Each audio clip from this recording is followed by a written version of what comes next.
Welcome back, welcome home. If you're thinking of buying or selling a single family home, come check out this conversation between John Pena from Contour Mortgage and myself. This is the one for you.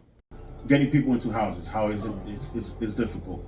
One of the main ways that it wasn't very done much in the past. Yeah. It's being everybody's doing it now because you need it. You need that little extra is ADUs. You know what I mean? So accessory dwelling units. Okay. Well, I lost my train of thought there. So accessory dwelling units. That's something. Accessory dwelling unit is basically an extension of your house, if you will, a little separate portion of the main house. Okay. Okay. It could be your basement. Could be an attic in very creative formats. It could be a shed in the outside of the house. Not a shed, but like some sort of shed-like structure, if you will, like a little, I don't know, some sort of tree house or something. Okay. Maybe not a tree house, but maybe you will. Remember the pool house they had in Fresh Prince of Bel-Air?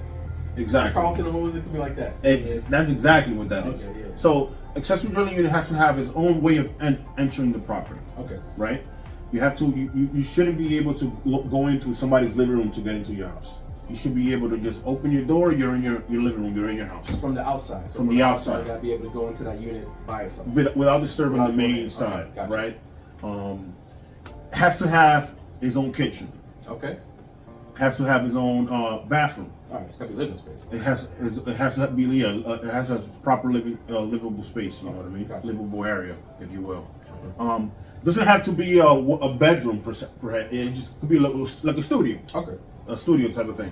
And the reason why it's so important in qualifying buyers is because if it's a single family and only works on single families, it can't be a multifamily with an ADU. Okay. Only single families okay. with an ADU. Gotcha. We can use that rent to help you qualify for something that you might not have. So now that's not the unit is rented out, right? It's just the potential rent you could get from it. That's what's going to factor into your income to help you qualify for more. To help you qualify for more. So let's say, for example, you were stuck in the 450 here by yourself with you and your spouse or you and your partner trying to buy a home 450. Nice. Okay, it's going to be difficult to find in New York City. Facts. Right? Unless you find a bungalow somewhere. Unless I sell my house. So the way that helps is because now we might stretch that income maybe to $600,000. You know, so now we're now in a good area to find a nice single family. We're in the ballpark. Okay. We're in the ballpark, exactly. So you take the single family, you take the basement area, you get some rent from that, maybe $1,500. We add that to your income. Nice. Okay. So now, like I said, you qualify for that $600,000 property. It can be all pros, right? It can be all good. There's some eligibility criteria. There's some, of course. Talk about that. There's income limits. That's the big one. Okay. That's why it doesn't get used, the program, as much. Okay. Okay. So it's a conventional program, and the income limits it uses 80% of the area median income. Okay. The AMI. Okay. Okay. So we don't define that. That's government. We don't define that. Yeah, exactly. Okay. So you got to check for your locality. So for example, let's say they say, oh, the area median income for New York City, and it's not. I'm sure it's higher than this. Is $100,000. Right. Right. 80% of that is $80,000. Right. So if you're over 80,000, you can't qualify for this program. Right. Okay, gotcha. Exactly. Exactly right. I think right now I haven't checked it this minute, but it may be 90 or something like that. The area median income. Okay. Gotcha. So maybe 110 is the average median income. 80% of that is like 90 or something like that. Okay. Gotcha. We'll put some links in there so you guys can see the actual link to the Fannie Mae tool. Okay. That shows you the income tool. But yeah, that's one of the big ones that stops people from using this program. Okay. That's one of the biggest ones. And that program also comes with other benefits. You could put 3% down, just as good as FHA. Nice. 3% down, less than FHA. Yeah. FHA is 3.5. So you need that half, baby. So 3% down, and it has first-time homebuyer rates.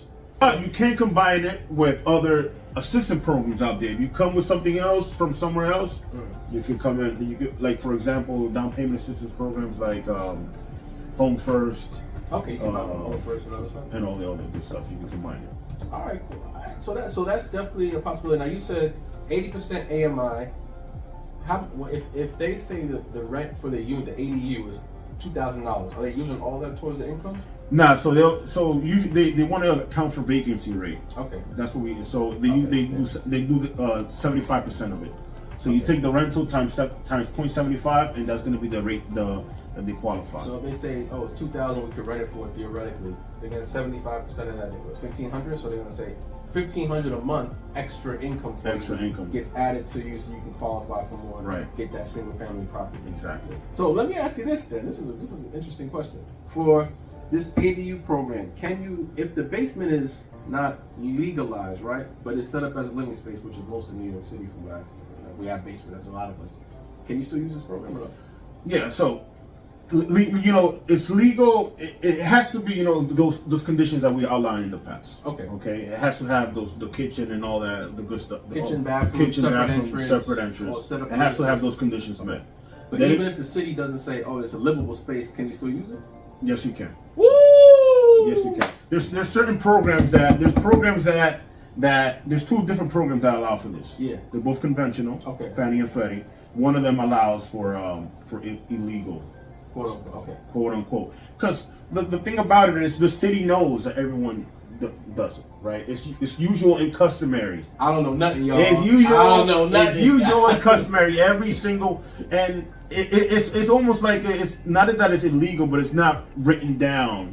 It's not it's not logged, kind of. You know what I mean? Gotcha. That's all about. It's all it is. And you don't really gonna run out the unit. You're just using it to qualify for. Exactly. So. And quick note before we wrap up here, make sure to check out the next video on the Home First Down Payment Program, which you can combine with the ADU loan program to qualify for even more. That's how. So that's an excellent program. People should. That's an excellent program for those people that are right near that hill or can't get over the hump. Okay. It just gives you that extra push. Yeah. It's excellent program.